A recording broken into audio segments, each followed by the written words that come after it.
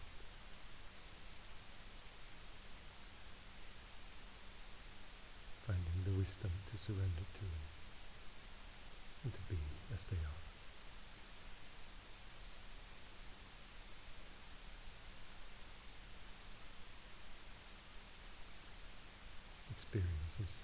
Experiencing this play of emptiness and fullness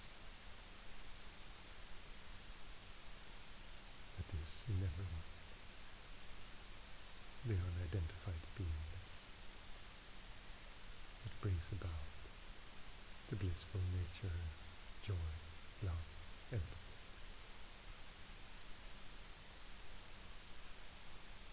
May all beings find their home in that. Thank you for your openness, your questions,